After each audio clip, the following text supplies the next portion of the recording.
When I was a young man, I thought the key to success was simply working harder at my job.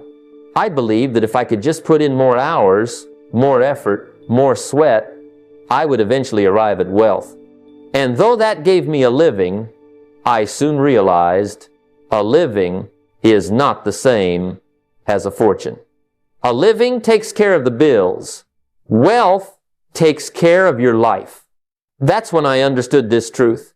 You can't work for money forever. At some point, you have to learn how to make money work for you. A job, no matter how good, will always exchange time for money. The moment you stop showing up, the income stops flowing. That is a treadmill. And it doesn't matter how fast you run, you're still on the same belt. But wealth, real wealth, comes when your assets begin to do the working. When your dollars show up to work, even while you're asleep, that's when you're moving toward freedom. It could be investments in stocks, real estate, or a business. It could be royalties from something you created or dividends from something you own. The form doesn't matter as much as the principle.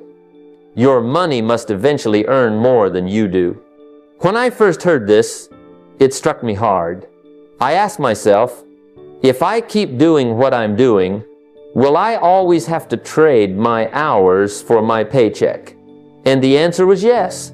So I began to save not just for security, but for ownership. I bought books instead of entertainment because ideas were assets. I saved up to invest in a small business and later in property. Slowly, those dollars started working. At first, they earned a little. But then, like faithful employees, they multiplied and brought me more. The truth is, if you don't build assets, you'll always be owned by the job, owned by the schedule, owned by the alarm clock. But if you build assets, time starts to serve you instead of enslaving you. Imagine waking up and knowing your investments earned more last night than you could have in a week of labor. That's not a dream, that's a decision.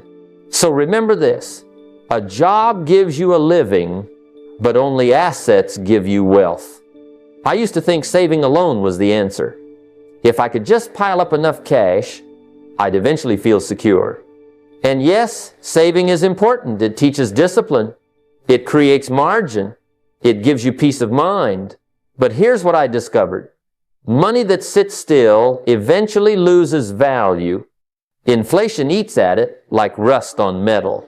What bought you comfort today may buy you very little tomorrow. So the real key is not just to save, but to grow. Money, in its best form, is a servant, not a master. And the best servants are productive. Imagine every dollar you own as a little employee. Now, if all your employees are sitting at home doing nothing, you don't have a business, you have a burden.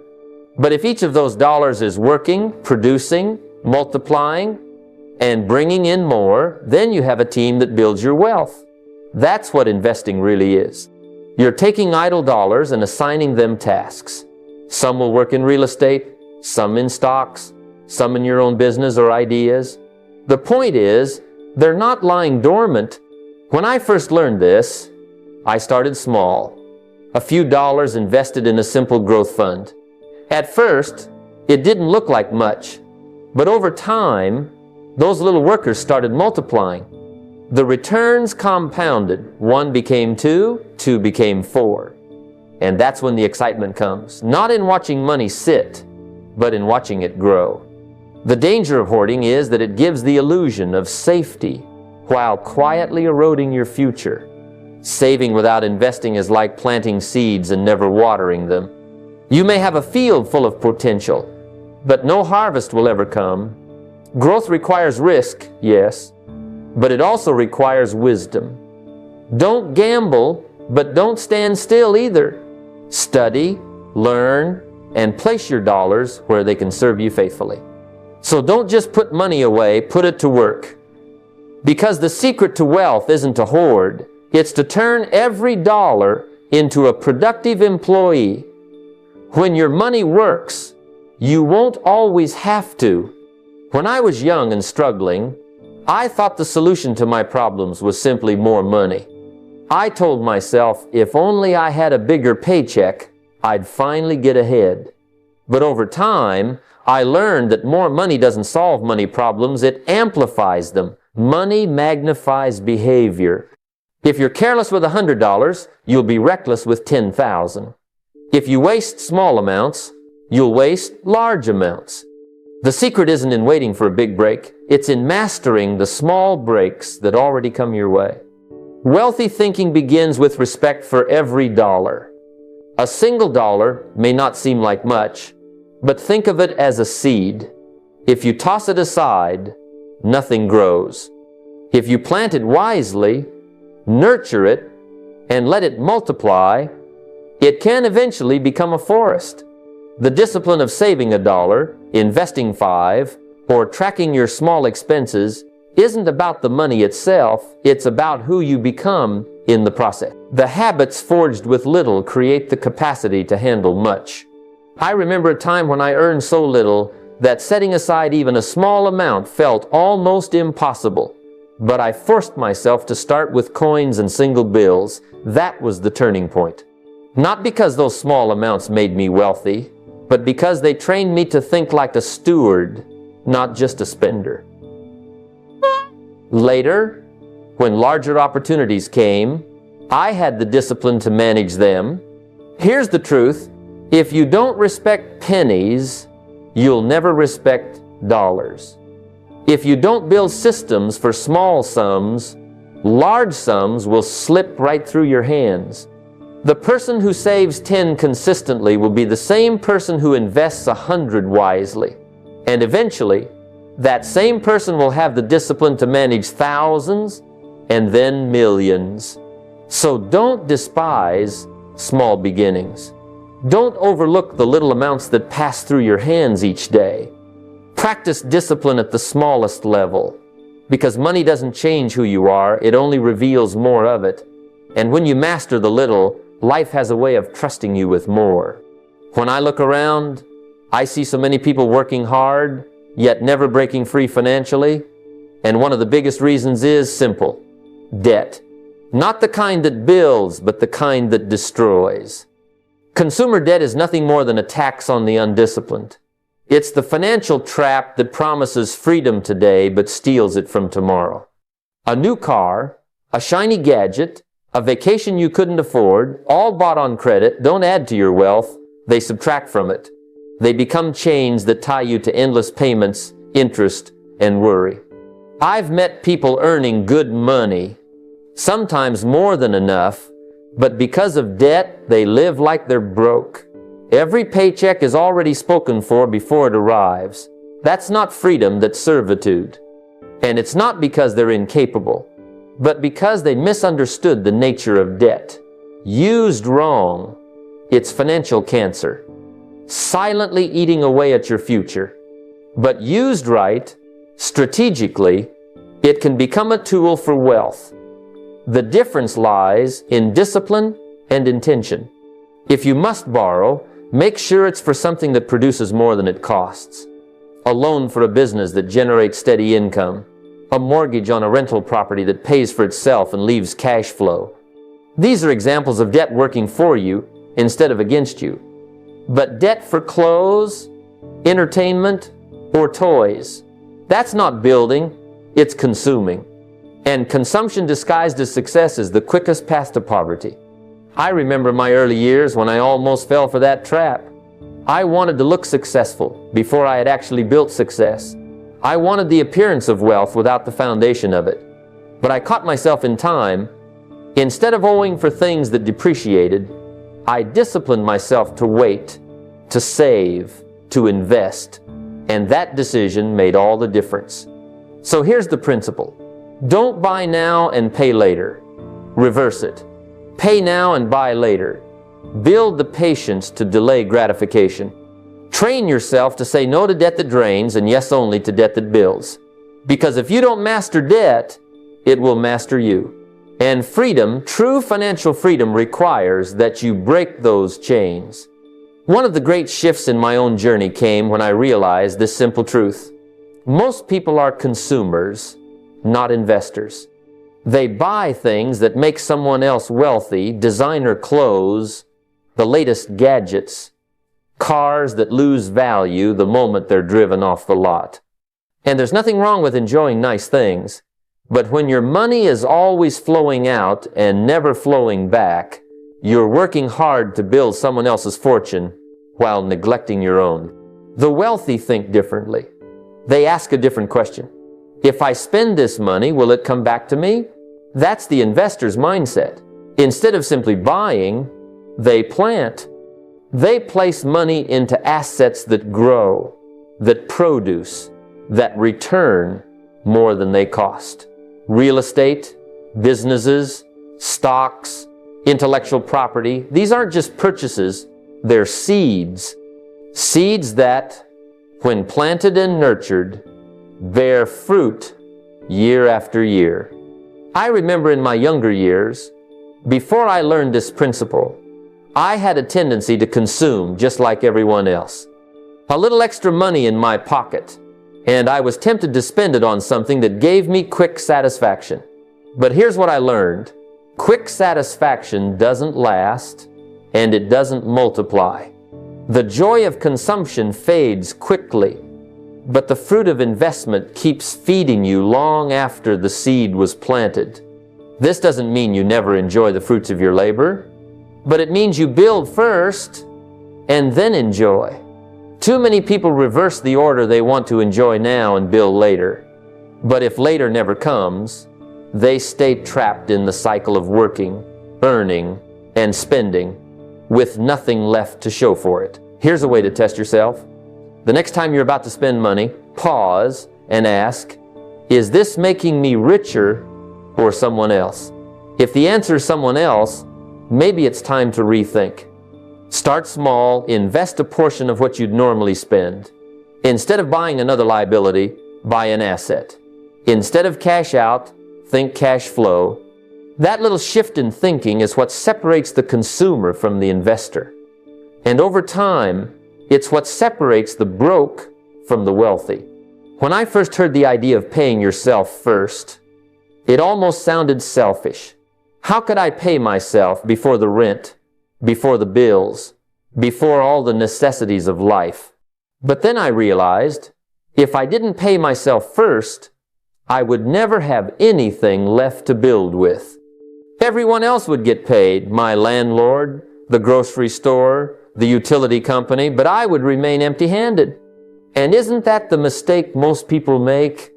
They work all month, pay everyone else, and then wonder why there's nothing left for them. The principle is simple but powerful. Out of every dollar that comes into your life, you set aside a portion for your future before anything else. It doesn't have to be large at the start. Maybe it's just $5, maybe 10. What matters is the habit, because habits shape destiny, and money habits are no different. The wealthy don't just earn more, they practice different disciplines. They keep some of their money and put it to work. When I started, I remember setting aside just a small amount. It wasn't impressive, but it was a seed. And seeds, when planted, grow into trees. Over time, that little discipline created momentum. Suddenly, I wasn't just surviving, I was building. I was telling myself, I matter too. My future matters. That simple act of paying myself first was an investment in my own dignity as much as it was in my wealth. Most people say, I'll save if there's something left over. But there never is. Life expands to consume what you earn. That's why you must reverse the order. Pay yourself first, then live on the rest. If you don't build the discipline at the beginning, you'll never find it at the end. The truth is, it isn't the amount that changes your life at first, it's the principle. You can't always control how much you earn, but you can control how much you keep. And when you keep even a little and let it work for you, you've taken the first step toward financial independence. Because the wealthy aren't just those who make a lot, they're the ones who keep a portion and let it grow. When I was young, I thought the secret to success was simply working harder. I believed that if I put in enough hours, if I stayed busy enough, eventually the rewards would come. But I soon discovered that the world doesn't pay you for effort, it pays you for results. You can stay busy all day and end the week with nothing to show for it, because busyness and productivity are not the same thing. The marketplace isn't interested in how many hours you spend. It's interested in the value you create within those hours. That's when I began to understand that my income would rarely exceed my personal development. If I wanted to earn more, I had to become more. If I wanted to solve bigger problems, I had to develop bigger skills. Staying busy was easy. Becoming valuable required intentional growth. I started to read, to study, to seek mentors who could teach me how to think differently. It wasn't about adding more hours to the day, it was about increasing the worth of the hours I already had. Think about it this way. Two people may work the same 8 hours. One earns minimum wage, the other earns a fortune. The difference is not in the time, but in the value brought to the market. The marketplace will always measure you not by your effort, but by your contribution. That's why it's dangerous to fall into the trap of busyness. It makes you feel like you're advancing, when in reality, you may just be running in place. I remember a turning point when I stopped asking, how many hours can I work? And started asking, how much more valuable can I become? That shift changed everything. I began learning skills that multiplied my earning potential, like communication, leadership, and sales. I studied people who were already where I wanted to be and discovered that their secret wasn't endless labor, but relentless growth. So never confuse activity with productivity. Don't measure progress by how tired you feel at the end of the day, but by how much more valuable you became. Because the day you commit to growth over busyness is the day you step onto the real path of wealth. One of the greatest lessons I ever learned about money is this: wealth doesn't come to those who are careless with it. It comes to those who are intentional, who know exactly what's happening with their finances at all times. I used to think that as long as I made enough, the details would take care of themselves. But what I discovered is that the details are everything. If you don't know where your money's going, it has a way of disappearing, and often it's not the big purchases that erode your wealth, it's the unnoticed little ones that slip through the cracks. The first step to financial mastery is awareness. You can't improve what you don't measure, and you can't control what you don't understand. That's why tracking every dollar matters. Sit down and write out your income, your expenses, your investments, even your debts. Don't guess, get the numbers in black and white, because clarity creates control, and control creates confidence. The moment you know exactly where your money is, you're no longer at the mercy of chance, you're in the driver's seat. I remember when I first started this practice. It was uncomfortable, almost painful, because it forced me to confront the truth about my spending habits. I couldn't hide behind excuses once I saw where the money was actually going. That awareness gave me the power to make new decisions. I realized I wasn't broke because I didn't earn enough. I was broke because I wasn't managing well what I already had. That realization alone was worth a fortune. And here's the key. This isn't about being stingy. It's about being strategic. Tracking doesn't mean you can't enjoy life. It means you can enjoy it without regret. It means you know what you can afford, what you're building toward, and how fast you're getting there. Whether it's a simple notebook, a spreadsheet, or an app. The tool doesn't matter, the habit does. Wealth begins with clarity. Awareness of your finances is the foundation upon which all growth is built. If you'll track it, you can improve it. If you improve it, you can grow it. And once you grow it, you'll realize wealth was never a mystery, it was simply a matter of paying attention. One of the most dangerous traps on the road to wealth is lifestyle inflation. You've seen it happen. maybe even felt it yourself. Income goes up, and almost instantly, expenses rise to match it. A new car, a bigger house, fancier clothes, more dinners out. Before long, the extra money you work so hard to earn has vanished, not into investments or assets, but into fleeting pleasures that leave nothing behind but bills. It's a silent thief of wealth, because on the surface it looks like success, but underneath it robs you of financial freedom. The secret is humility. Stay grounded as your income grows. Just because you can afford it doesn't mean you need it. I remember the first time I experienced a significant increase in income. My natural instinct was to upgrade everything better. Furniture, nicer suits, more traveling. But then I stopped and asked myself, what am I really buying here? Am I buying status or am I buying freedom? That question changed the course of my financial life. I realized I'd rather let my money grow quietly in the background than put it on display for the world to see. Wealth isn't about showing people what you can buy. It's about quietly building something that will take care of you for the rest of your life. When you keep your lifestyle simple, you give your investments room to grow. The extra margin, the difference between what you earn and what you spend, is the seed of financial independence. If you eat that seed by spending it all, you'll never reap the harvest. Let your humility be your strategy. Drive the car that works, not the one that impresses. Live in a house that serves your needs, not your ego. Wear clothes for comfort and confidence, not for competition. While others are busy chasing appearances, you'll be building a foundation that lasts. There's a quiet dignity in living below your means, even when you could live above them. Because in the end, it's not the shine of your possessions that brings peace. It's the security of knowing your wealth is working for you. Silently, steadily, building a future that doesn't depend on anyone's approval but your own. One of the wisest financial lessons I ever learned is this: never rely on a single stream of income. If one dries up, where does that leave you? Vulnerable, exposed, and at the mercy of circumstances you can't control.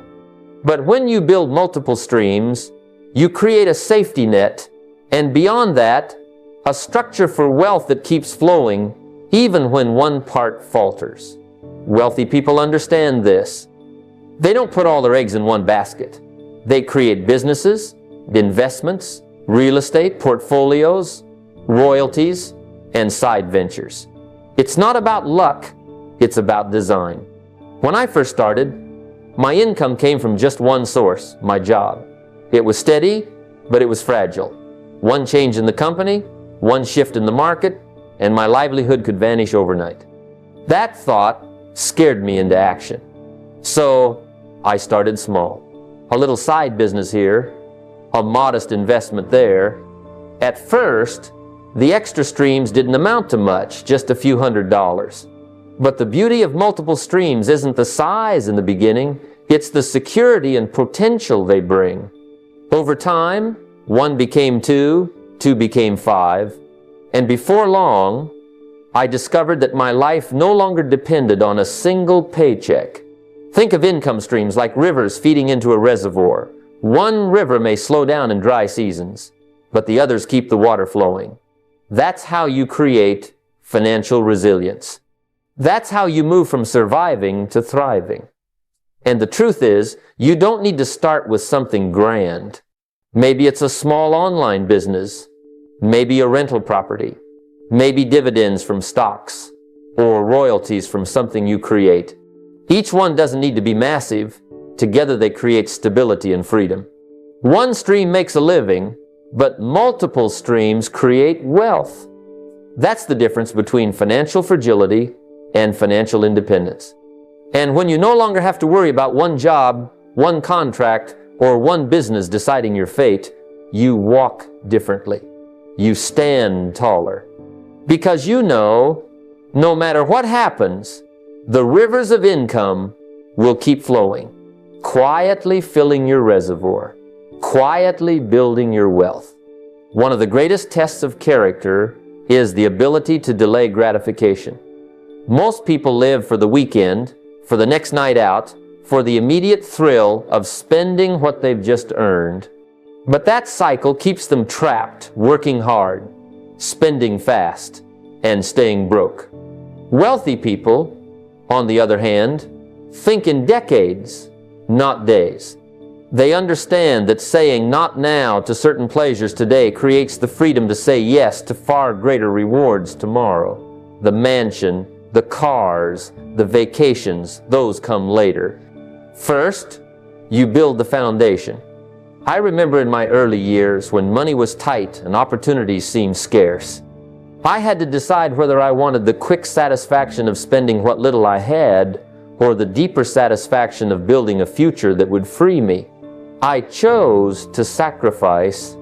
Instead of buying new clothes or gadgets, I invested in books, in seminars, in assets that could grow. It wasn't easy. It never is. But every sacrifice today was a brick laid in the foundation of the life I wanted tomorrow. And brick by brick, that foundation grew strong enough to support wealth, freedom, and the lifestyle I once only dreamed of. The principle is simple but profound. Discipline yourself to trade short-term pleasure for long-term prosperity. Every dollar you don't spend today is a soldier you can send to work for you tomorrow. And those soldiers, when invested wisely, bring back more soldiers. Soon, your army is so large it fights for your freedom while you sleep. But if you keep dismissing them for instant gratification, you'll always be working alone, fighting battles without backup. So ask yourself, do you want the fleeting rush of indulgence today or the lasting joy of freedom tomorrow? The broke person chooses the weekend. The wealthy person chooses the decade. Every time you say not now to an unnecessary expense, you're not depriving yourself, you're empowering your future. The day will come when you can enjoy the mansion, the cars, the vacations, but when you do, they'll be funded by assets, not debts. That's not just wealth, it's freedom earned through patience, vision, and discipline. Ignorance is the costliest debt of all, and sadly, it's one most people pay their entire lives without realizing it. You see, financial literacy is not optional if you want to rise above the ordinary. Money obeys certain laws, just like gravity or physics. If you don't know them, you'll stumble, you'll fall, and you'll keep wondering why wealth seems to slip away from your hands. The rich make it a habit to study money, markets, and most importantly, themselves.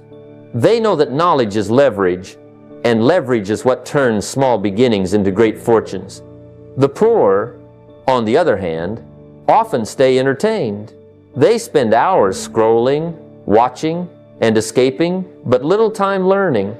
And entertainment, as pleasant as it is, doesn't pay dividends.